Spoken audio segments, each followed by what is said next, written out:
Olá pessoal, tudo bem com vocês?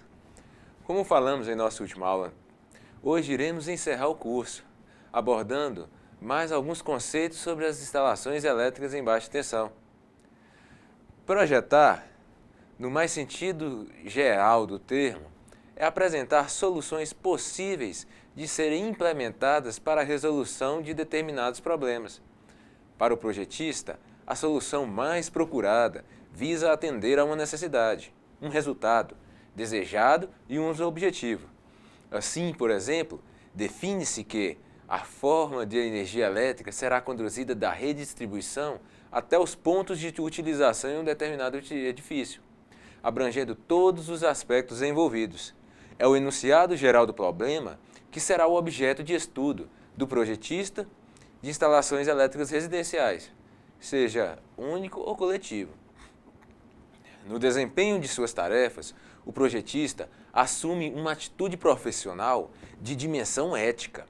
Sendo um técnico, um especialista, estará sob sua responsabilidade a análise de problemas complexos para os quais a sociedade espera soluções. Sendo um cidadão, terá em mente o fato de que, em geral, os seus projetos poderão afetar a qualidade de vida de uma comunidade inteira ou parte dela. Daí, espera-se que suas atividades se realizem no mais elevado nível ético e moral, com objetivos voltados para a segurança e benefício da humanidade. Desta forma, nosso primeiro objetivo nessa aula é entender que o projeto de instalações elétricas visa garantir a transferência de energia desde uma fonte, em geral a redistribuição da concessionária ou geradores particulares, até os pontos de utilização, pontos de luz, tomadas, motores, de maneira segura e eficaz. E para isso, é necessário que o projeto seja elaborado observando as prescrições das diversas normas técnicas aplicáveis. Entendendo as necessidades de um projeto e, principalmente, entendendo as características e instruções desse projeto, o eletricista instalador poderá, com certeza, executar suas atividades de forma ainda mais segura e eficiente, visto que possuirá conhecimento técnico suficiente para avaliar as questões rotineiras. Então vamos começar. Nos projetos de instalações elétricas, podemos definir como conceito principal que projeto é a previsão escrita da instalação, com todos os seus detalhes, localização dos pontos de utilização da energia elétrica, comandos, trajeto dos condutores, divisão em circuitos, seção dos condutores, dispositivos de manobra, carga de cada circuito, a carga total, entre outros. Ou seja, projetar uma instalação elétrica de um edifício consiste basicamente em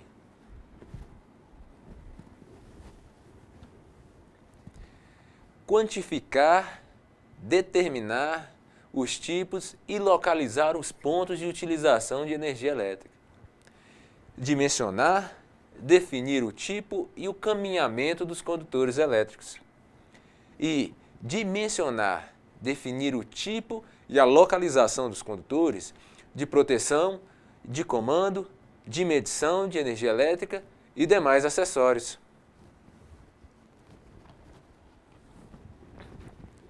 E, para que possamos efetuar todos esses dimensionamentos, o primeiro passo é fazer a previsão das cargas e a divisão das instalações elétricas. Cada aparelho de instalação, lâmpada, aparelho de aquecimento, eletrodomésticos, etc., necessita, para o seu funcionamento e de uma determinada potência, a qual é solicitada da rede de energia elétrica da concessionária. O objetivo da previsão das cargas é determinar todos os pontos de utilização de energia elétrica, ou seja, os pontos de consumo de cargas, que terão parte da instalação. De posse das solicitações do cliente e das normas técnicas aplicáveis no caso a NBR 5410, o projetista estará em condições de fazer um levantamento da previsão de cargas do projeto, tanto em termos de quantidade de pontos de utilização, quanto da potência nominal dos mesmos, além da previsão de tomadas, previsão de iluminação, previsão de cargas especiais, tais como os elevadores, bombas de recalque, bombas de drenagem, bombas de combate a incêndio e etc. Como estudamos em nossa última aula o conceito de luminotécnica, iremos começar com a previsão dos pontos de iluminação. Os principais requisitos para o cálculo da iluminação estão relacionados com a quantidade e qualidade da iluminação de uma determinada área, seja de trabalho, lazer ou simples circulação. Existem vários métodos para o cálculo de iluminação, e eles são os seguintes: pela carga mínima exigida pela NBR 5410, pelo método dos lumens, que estudamos recentemente, pelo método das cavidades zonais, pelo método dos pontos ponto por ponto, pelo método dos fabricantes, sejam eles Philips, GE, Lumicenter, etc. Os cálculos de iluminação podem ser feitos com auxílio da informática, possibilitando para situações mais complexas soluções rápidas e precisas. O objetivo desta aula é fornecer informações básicas sobre conceitos e grandezas da luminotécnica. Caso necessite de informações mais aprofundadas sobre esse assunto, é bom consultar literaturas específicas ou entre em contato com os fabricantes das próprias lâmpadas ou luminárias. Vamos nos limitar apenas no que diz respeito às orientações na NBR 5410 nesta aula.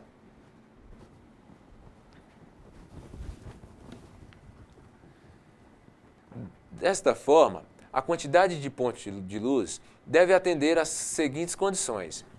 Em cada cômodo ou dependência deve ser previsto pelo menos um ponto de luz no teto, comandado por interruptor.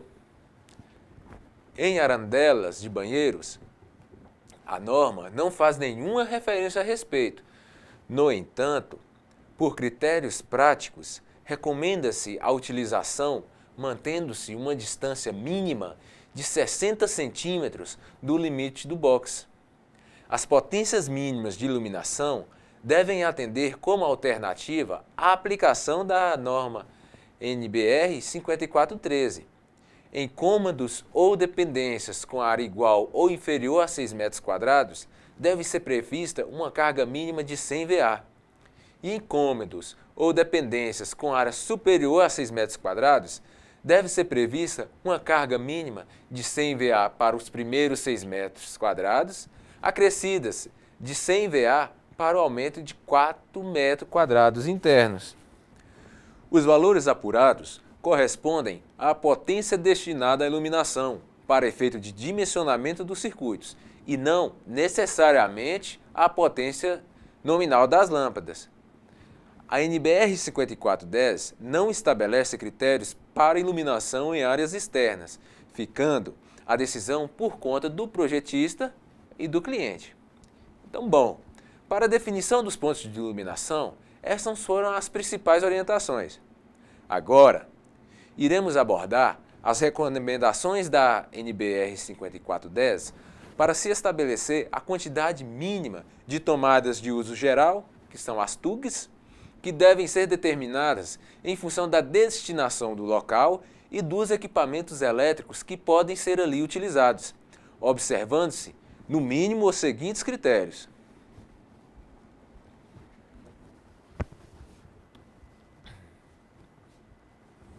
Condições para estabelecer a quantidade mínima de TUGs.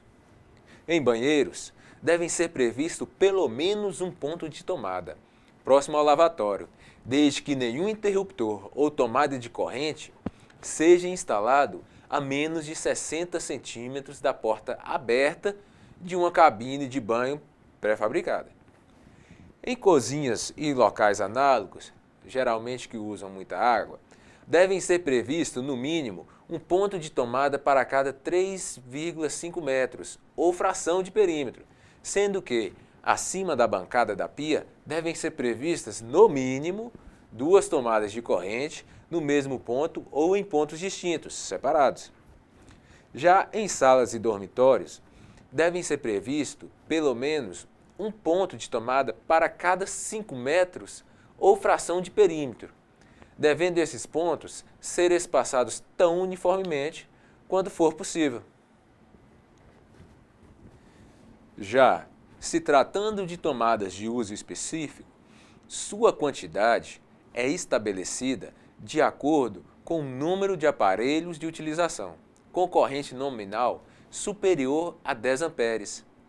E os pontos devem ser localizados no máximo a 1,5 m do ponto para a localização do equipamento a ser instalado em suas dependências.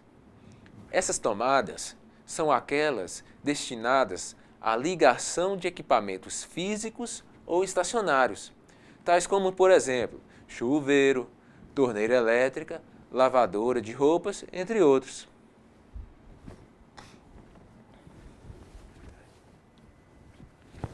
Assim, podemos fazer uma breve conclusão sobre a previsão das cargas.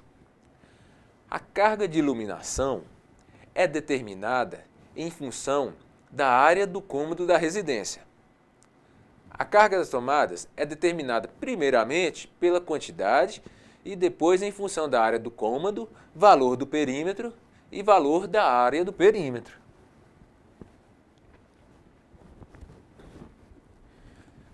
Pois bem, definidos os pontos de iluminação, tomadas de uso geral e específico, iremos tratar os conceitos sobre quadro de distribuição. Este quadro é o local onde se concentra a distribuição de toda a instalação elétrica, ou seja, onde se instalam os dispositivos de proteção, manobra e comando. Recebe os condutores do ponto de entrada, que é o ramal de alimentação, que vem do medidor, centro da medição, e dele também partem os circuitos terminais, que são os pontos de utilização, que alimentam as diversas cargas da instalação, tais como lâmpadas, tomadas, chuveiros, torneira elétrica, condicionador de ar, entre outros. O que devemos observar em um quadro de distribuição, em sua montagem?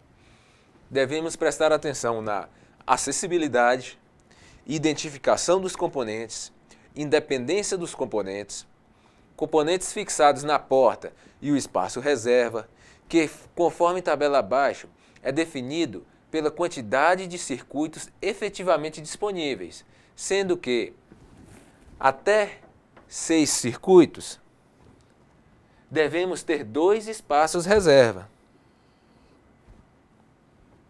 Entre 7 e 12, 3 espaços. Entre 13 e 30, devemos ter 4 espaços. E acima disso, devemos considerar 15% da quantidade do número de circuitos.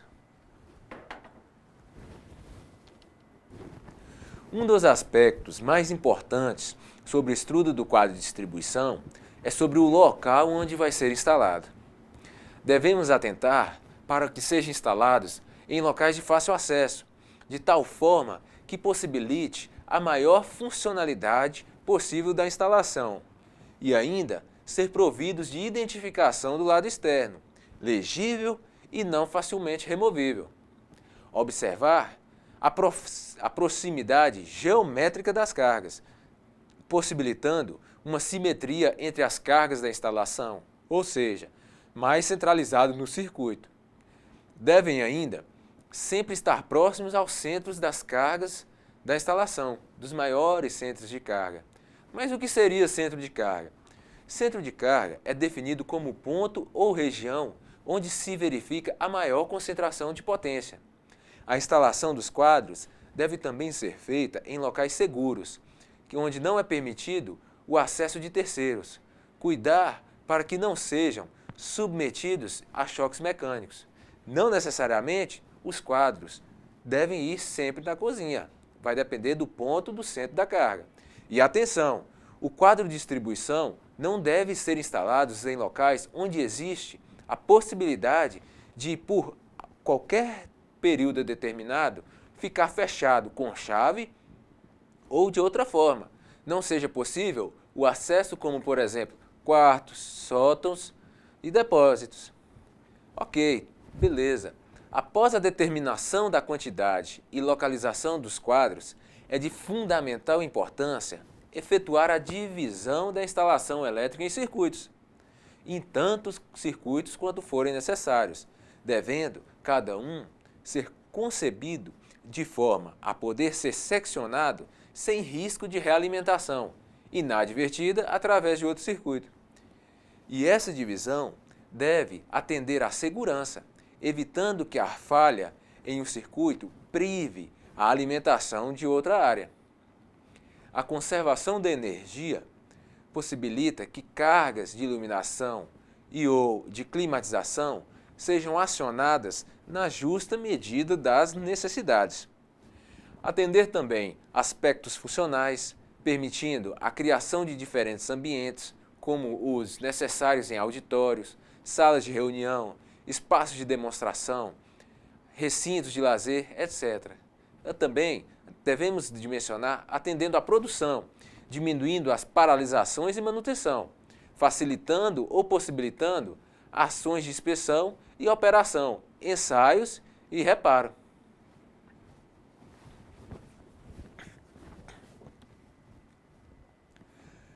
Além disso, devemos atender ainda e prestar atenção. A queda de tensão e a corrente nominal serão menores, proporcionando dimensionamento de condutores de menor seção e dispositivos de proteção com menor capacidade nominal. Fazer essa distribuição de circuitos também é um fato de que para cada circuito terminal deve ser previsto um dispositivo de proteção e que, nas instalações elétricas em geral, devem ser utilizados disjuntores termomagnéticos DTM, disjuntores diferenciais residuais e dispositivos de proteção contra surtos.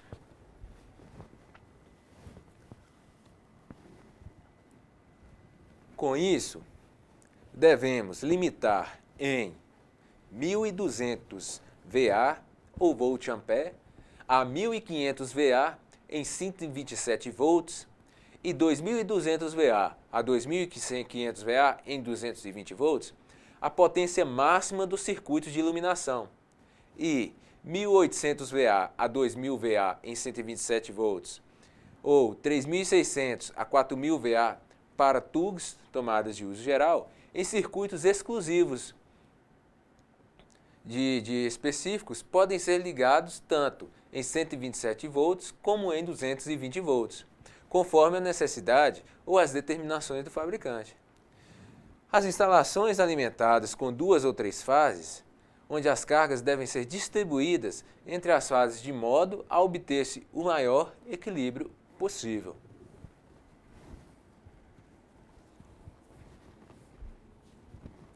Com circuitos dimensionados, separados, quadro de distribuição ok, voltamos a frisar que a preocupação com a qualidade das instalações elétricas é fundamental para a segurança das pessoas, as quais delas dependem, e a integridade do patrimônio são fatores constantes no nosso dia a dia e no da sociedade. A norma NBR 5410, de instalações elétricas em baixa tensão, fornece as medidas necessárias para que a ênfase com relação à segurança e proteção tenha sempre como objetivo principal evitar a ocorrência de sobrecarga, curtos-circuitos e choques elétricos, que são causas de muitos acidentes e outros problemas sérios que podem ser ocasionados devido ao mau uso da eletricidade. Nas instalações elétricas em geral, os condutores são insubstituíveis na função de transportar a energia elétrica necessária ao bom funcionamento de todos os equipamentos de que necessitamos. Os condutores devem ser de excelente qualidade e utilizados corretamente de acordo com a finalidade a que se destinam. Devido à grande diversidade de utilização, os condutores elétricos são fabricados em diversos tipos, cuja finalidade é atender com eficiência às mais variadas aplicações e, dependendo da tensão de utilização, servem para baixa tensão, média tensão e alta tensão.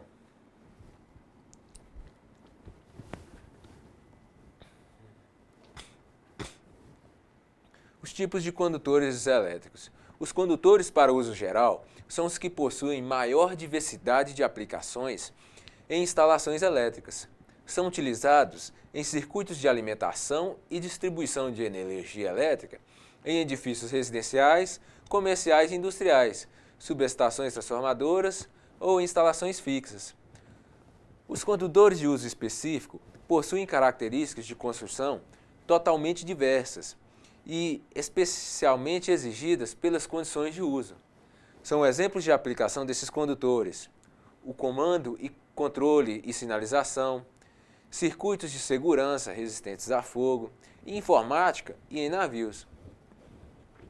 Além disso, a NBR estabelece os seguintes critérios com relação às seções mínimas para os condutores fase, neutro e condutor de proteção. Em instalações fixas em geral, para condutores e cabos isolados, o circuito de iluminação deve ter no mínimo 1,5 milímetros para condutores de alumínio, de cobre, e 16 milímetros para condutores de alumínio. Para circuitos de sinalização e controle, deve ter no mínimo 10 milímetros para condutores de cobre e 16 milímetros para alumínio. Outras aplicações podem ser vistas nessa tabela, assim como consultadas diretamente na NBR 5410, conforme o tipo de linha. Mas, atenção! Os valores devem ser dimensionados conforme a carga. Esses da tabela são mínimos. Conforme a NBR de 5410, para dimensionarmos disjuntores, ainda é necessário observar os fatores de agrupamento, temperatura e queda de tensão, conforme definido.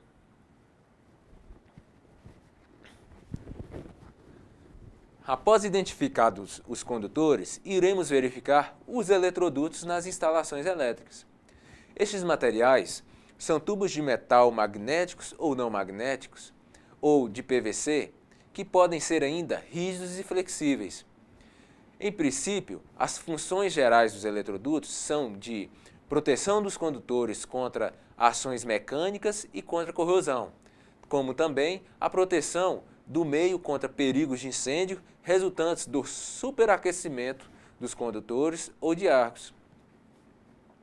Os eletrodutos utilizados em instalações elétricas podem ser classificados em materiais metálicos rígidos, PVC rígidos, metálicos flexíveis e PVC flexíveis. Tratando-se de eletrodutos flexíveis, que são os mais utilizados nas áreas residenciais e comerciais devido à sua praticidade com elevada resistência diametral e resistência a amassamento, mesmo quando instalados em lajes de concreto, podemos ainda separá-los em série leve, que possuem coloração amarela e são utilizados em paredes de tijolos e outros. E em série reforçada, quando possuem coloração azul ou cinza e são utilizados em lajes e pisos. Sabendo um pouco sobre eletrodutos, percebemos que, em algumas situações, não podemos fazer curvas, ou temos que dar o acabamento para instalar os equipamentos, como as lâmpadas, chuveiros, entre outros. Nessas situações, utilizamos as caixas de derivação ou de passagem.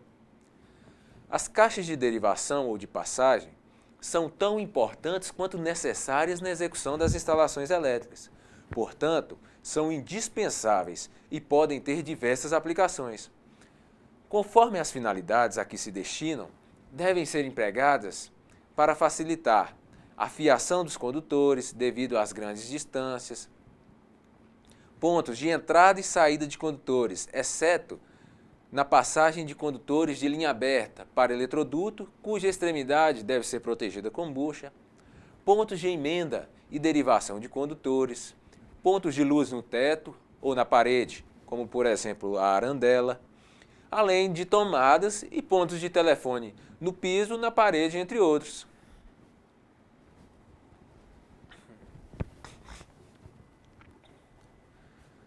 Assim, podemos fazer algumas considerações gerais sobre esses materiais.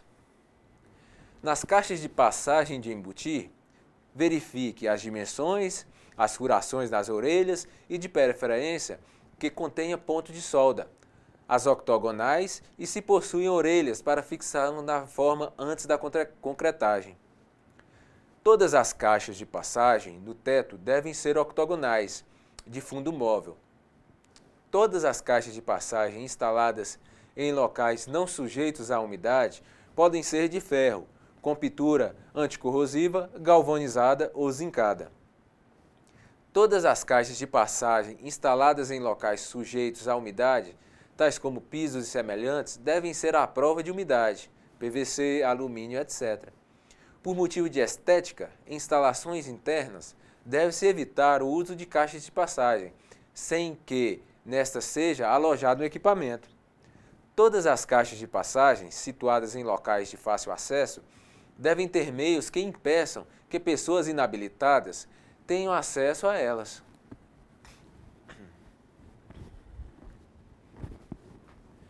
Então, pessoal, encerramos hoje nosso curso sobre instalações elétricas e baixa tensão. E também percebemos que durante todo o conteúdo apresentado, que a ausência ou omissão de recomendações traz, com frequência, danos incalculáveis a pessoas ou bens, pois uma instalação elétrica mal projetada e, principalmente, mal executada, pode provocar curtos-circuitos, causando incêndios que, em muitas vezes, geram vítimas fatais. Infelizmente, hoje são aceitos com naturalidade, como se as instalações elétricas não tivessem muita importância, pois elas ficam embutidas nas paredes, pisos e tetos, e só os seus efeitos realmente importam. E esta é a nossa preocupação, é entender e fazer entender que as instalações elétricas sejam realizadas sempre dentro dos critérios técnicos, que levem segurança a todos aqueles que delas dependem. Foi um prazer estar aqui com vocês. Caso tenham ficado alguma dúvida, ou se vocês tiverem curiosidade sobre outras questões desse tema, peço por favor que se manifestem nos fóruns. Vocês também podem pesquisar na internet. Abraço a todos, como foi um prazer abordar todas essas disciplinas com vocês. Até a próxima.